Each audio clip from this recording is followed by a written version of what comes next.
बच्चों जय हिंद। बच्चों जैसा कि आप जानते हैं कि अभी हम यहाँ पे इस समय रसायन विज्ञान में रासायनिक अभिक्रियाओं के बारे में चर्चा कर रहे हैं। तो उसी के आगे जो अभिक्रिया है वो है ऊष्मा क्षेपीय अभिक्रियाएं, यानी वे अभिक्रियाएं जिनमें ऊष्मा निर्मुक्त होती है ऊष्मा क्षेपीय अभिक्रियाएं कहलाती हैं। यानी इसमें लिखेंगे वे अभिक्रियाएं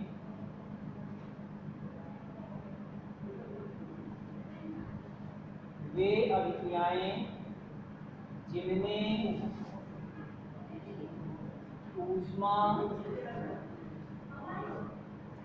निर्मुक्त होती है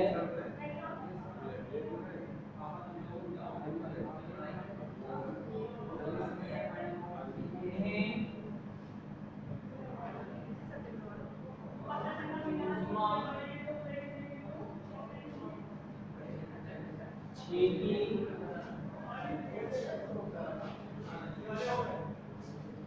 अभिक्रियाएं कहते हैं।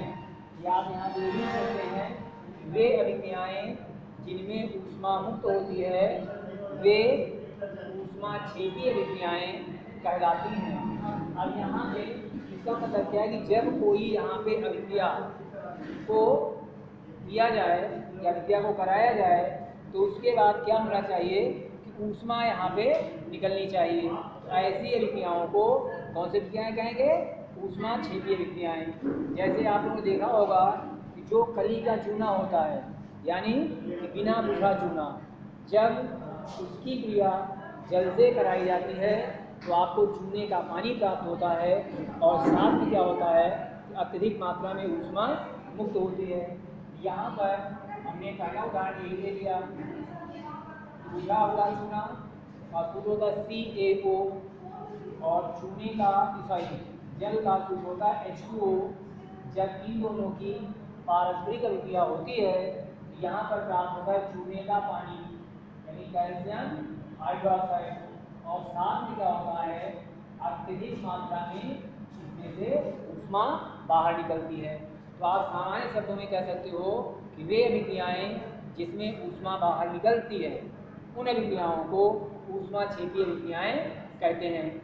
ऐसे ही अगर यहाँ पे हाइड्रोजन और ऑक्सीजन की पारस्परिक अभिक्रिया कराई जाए तो जल का निर्माण होता है और साथ में 136.8 किलो कैलोरी ऊष्मा इसमें से मुक्त होती है। यहाँ पर इसमें से दूसरे उदाहरण में हम यहाँ पे लिख सकते हैं कि हाइड्रोजन का सूत्र होता है H2, ऑक्सीजन सूत्र होता है O2। अब यहाँ पे जब दोनों के बीच पारस्परिक अभिक्रिया होती है यहाँ पर बनता है जल प्राप्त हो गया। अब इसके साथ में आपको बताया गया है कि जो ऊष्मा है वह भी इसमें से निकलती है, और ये बताया गया है कि इसमें जो ऊष्मा निकलती है वो 136.8 किलो कैलोरी ऊष्मा इसमें से निकलती है। तो इस अभिक्रिया में आपने क्या पढ़ा कि वे अभिक्रियाएं जिनमें ऊष्मा निर्मुक्त होती है उन्हें ऊष्मा क्षेपीय अभिक्रियाएं कहते हैं। अब इसके बाद अगली अभिक्रिया है दूसरी, उसे कहते हैं ऊष्मा शोषी अभिक्रियाएं।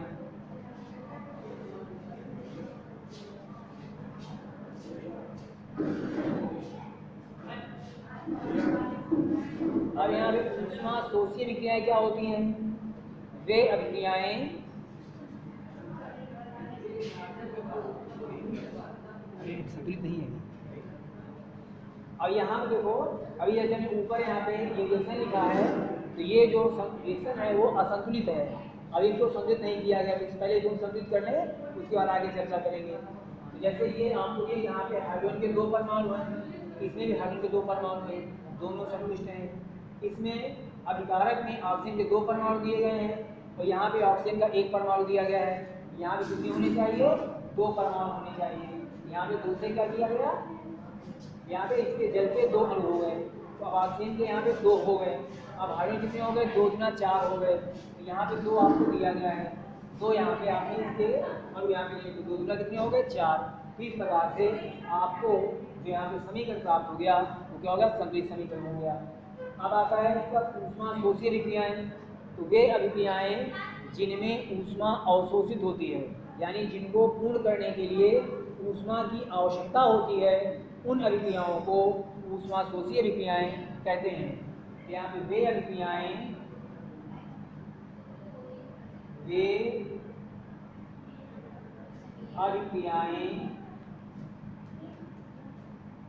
जिनमें ऊष्मा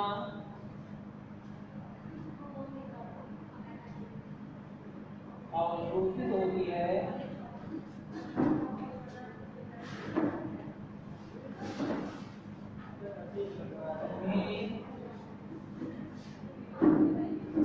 ऊष्मा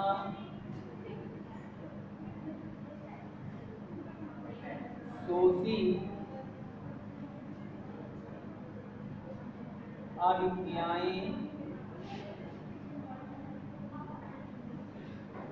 कहते, अर्थात आपको बताया गया है वे अभिक्रियाएं जिनको पूर्ण करने के लिए ऊष्मा की आवश्यकता होती है, ऊष्मा शोषी अभिक्रियाएं कहलाती हैं।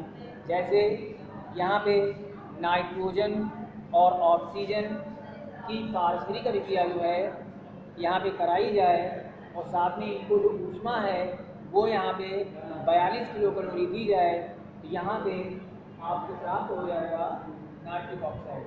यहाँ N2 प्लस O2 और प्लस इसमें बताया गया था कितनी ऊष्मा दी जाए इसको, 42 किलो कैलोरी। क्या होगा यहाँ पे N2, जैसे यहाँ पे दिया गया, इधर भी इसके 2 परमाणु हैं, ऑक्सीजन के 2 परमाणु हैं, इधर यहाँ एक दिए गए हैं, यहाँ पे कर दिया गया 2, यहाँ पे इसके यहाँ पे 2 अणु हो गए, 2NO आपको प्राप्त हो गया। यहाँ पे इस अभिक्रिया को पूर्ण करने के लिए आपको ऊष्मा की आवश्यकता हुई, इसलिए इस अभिक्रिया को आप कौन सी अभिक्रिया कहेंगे, ऊष्मा शोषी अभिक्रिया। ऐसे ही दूसरा आप यहाँ पे ले सकते हैं, जैसे आपको फास्फोरस टेट्राक्लोराइड दिया गया है और साथ में इसने क्या दिया, अत्यधिक मात्रा में ऊष्मा आपने इसको दिया, तो यहाँ पर प्राप्त हो जाएगा ECl3 और प्लस यहाँ पे क्या हो जाएगा Cl2। यहाँ पे आपने देखा इन दोनों अभिक्रियाओं को पूर्ण करने के लिए, यहाँ पर ऊष्मा की आवश्यकता पड़ रही है, इसलिए इन अभिक्रियाओं को कौन सी अभिक्रियाएं कहेंगे, ऊष्मा शोषी अभिक्रियाएं कहेंगे। तो बच्चों जो भी आपको यहाँ पे पढ़ाया जा रहा है, समझाया जा रहा है, उसको आप लोग अपनी कॉपी पे साथ साथ नोट कर दीजिए। यहाँ पे ऊष्मा छेपी और ऊष्मा शोषी अभिक्रियाओं के बाद यहाँ पे आता है अपचयन और उपचयन, या कह सकते हैं उपचयन और अपचयन। उपचयन सबसे पहले क्या होता है, अभिक्रिया के समय किसी पदार्थ में ऑक्सीजन की वृद्धि होने को उसका उपचयन कहा जाता है। अभिक्रिया के समय किसी पदार्थ में ऑक्सीजन की वृद्धि होने को उसका उपचयन कहा जाता है, और किसी पदार्थ में ऑक्सीजन के ह्रास को, यानी ऑक्सीजन की कमी होने पर उसका अपचयन कहा जाता है। तो बच्चों यहाँ पर परिभाषा लिखी, किसी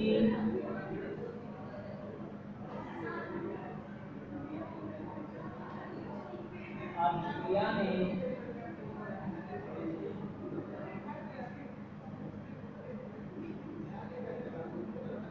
किसी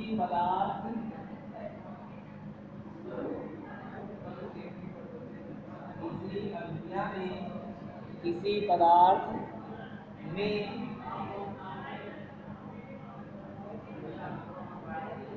ऑक्सीजन की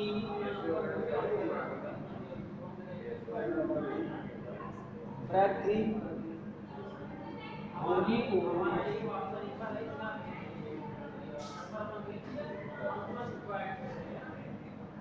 वृद्धि होने को उसका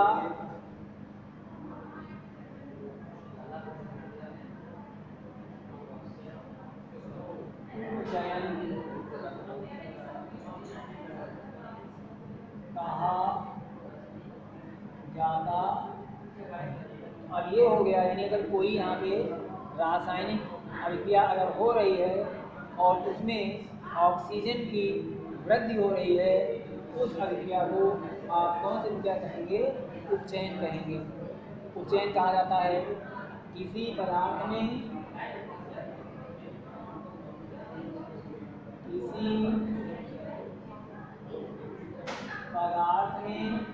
ऑक्सीजन के या ऑक्सीजन का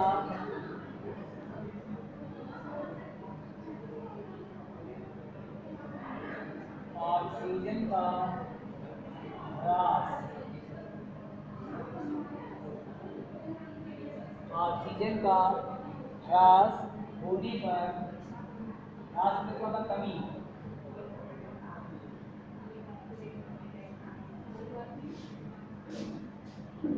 होने पर उसका अपचयन कहा जाता है। यहाँ पे आपको अपचयन और उपचयन में इस बात का ध्यान रखना होगा, अगर यहाँ पे क्या हो रहा है, ऑक्सीजन की हो रही है या ऑक्सीजन की वृद्धि हो रही है, यहाँ पर क्या होगा, उपचयन होगा। और अगर यहाँ पे ऑक्सीजन की क्या होगी, कमी होगी, तो इसे क्या कहा जाएगा, अपचयन कहा जाएगा। ये बच्चों आपको यहाँ पे याद रखना है। अब जैसे उदाहरण के तौर पर हम यहाँ पे लें, तो यदि कॉपर का चूर्ण गर्म करें तो उसकी सतह जो है वो काली पड़ जाती है, यानी कि कॉपर जो है वह ऑक्सीजन से क्रिया करके बनाएगा, अपना ऑक्साइड बनाता है। जैसे कॉपर का सूत्र क्या होता है, Cu, और उसके बाद ऑक्सीजन को, अब यहाँ पे चाहे आप गर्म करने पर चाहे ताप रख दिया, उसको क्या किया, इसके सामने रख के गर्म किया गया, ये यहाँ पर क्या करता है, अपना ऑक्साइड बना देता है।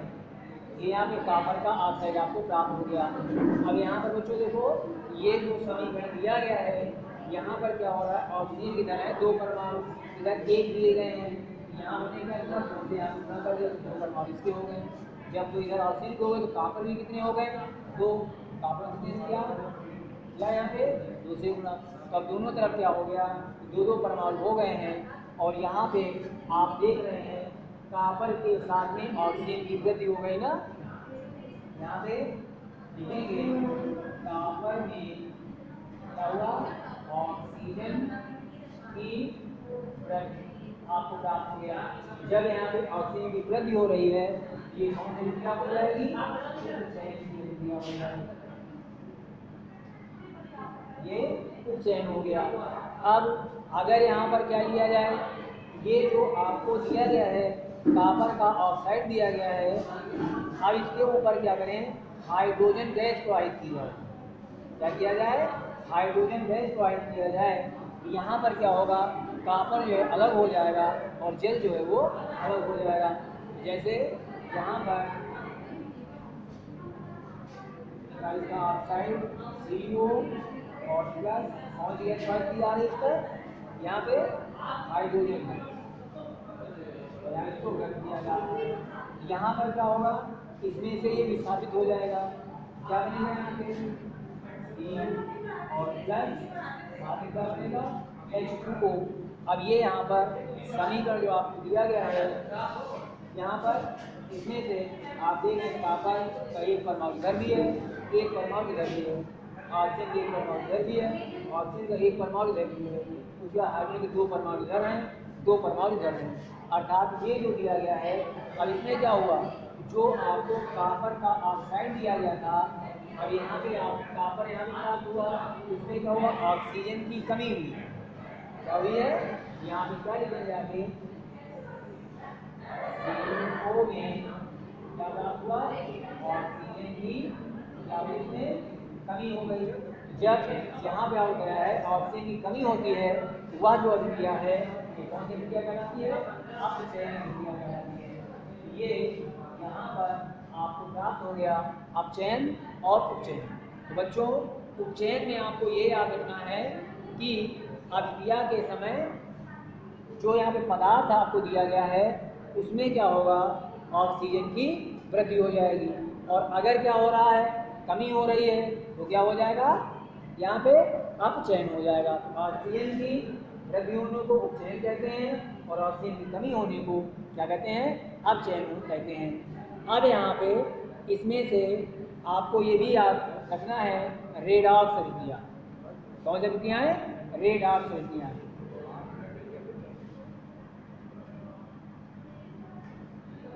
रेडॉक्स अभिक्रिया,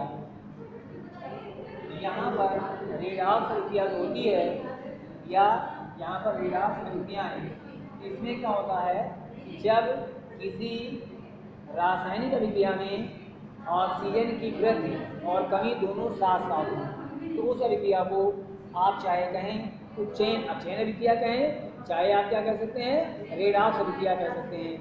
यहाँ पे लिखेंगे इस अभिक्रिया में, जब किसी रासायनिक अभिक्रिया में जब किसी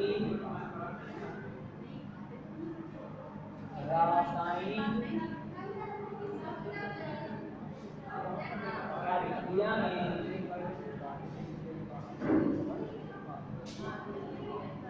उपचयन और अपचयन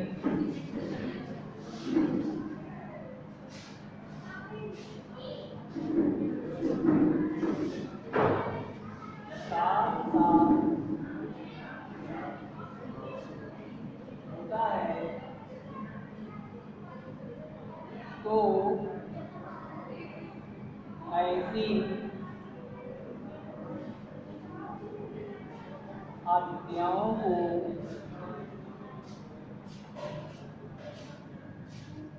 अपचयन उपचयन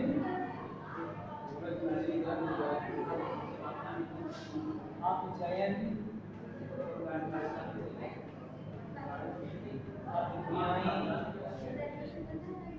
या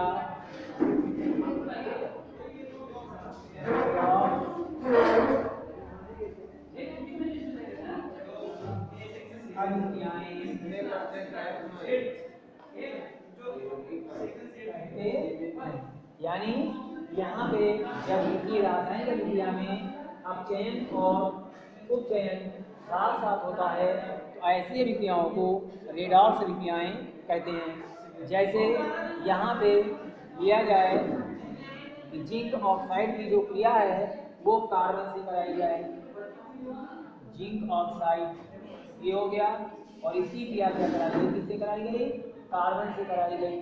तो जब यहाँ पे इसकी क्रिया कार्बन से कराएंगे, यहाँ पर क्या होगा, जो आपको दिया गया जिंक ये अलग हो जाएगा, और यहाँ पर क्या हो जाएगा, इसके साथ में जो ऑक्सीजन आपको दिया गया है वो क्या हो जाएगा, बढ़ जाएगा, ये यहाँ पर हो जाएगा CO हो जाएगा। तो यहाँ पर आप देखेंगे C में यानी कार्बन में क्या हो रहा है, ऑक्सीजन की वृद्धि, इसलिए यहाँ पर क्या हो जाएगा, इसका उपचयन हो जाएगा। और यहाँ पर देख रहे हैं जो आपको दिया गया है जिंक ऑक्साइड में, यहाँ पर क्या हुआ, ऑक्सीजन की कमी हो गई, इसका मतलब यहाँ पे इसका क्या हो रहा है, ये अपचयन हो रहा है। यहाँ पे आप देख रहे हैं जो ये अभिक्रिया यहाँ पे लिखी गई है, इनमें से ऑक्सीजन की वृद्धि भी हो रही है एक में, और एक में क्या हो रहा है, ऑक्सीजन की कमी हो रही है। अर्थात यहाँ पर दोनों अभिक्रियाएं जो हैं अपचयन और उपचयन के साथ साथ चल रही हैं, इसलिए इस अभिक्रिया को कौन सी अभिक्रिया कहेंगे? रेडाक्स अभिक्रिया कहेंगे। बच्चों इसको अपनी कॉपी पे आप नोट कर लीजिएगा। इस प्रकार से आपका रसायन विज्ञान का पहला जो पाठ है वो समाप्त हुआ। धन्यवाद।